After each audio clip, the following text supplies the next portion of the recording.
Hilo tangazo hujaliona?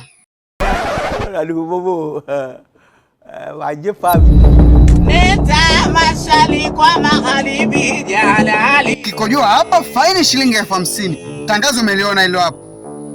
Toa 50,000. Leo kazi ipo. 50,000 nitaitoa wapi afande? Wewe unataka kucheza na kazi yangu, si ndio? Sina 50,000 mimi jamani, tuyaongee tu yaishe. 50,000 nitaitoa wapi? Haijalishi. Afande, unajua mimi na wewe ni watoto wa mama moja. Watoto wa mama moja, hatuwezi tukashindana. Mimi na 500 afande. Unajua nini? Huduma ya choo ni 200. Tayari nishakufaidisha 300 afande.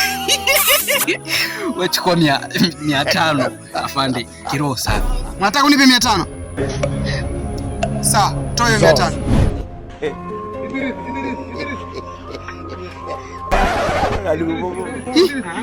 Mbona buku na umesema una 500? Naomba change basi. Change sina. Kuwa na heshima. Afande usifanye hivyo. Tumelewana 500. Chukua 500 na mimi nirudishie 500. Nikwambia change sina. Kama vipi? Kojoa 500 tena.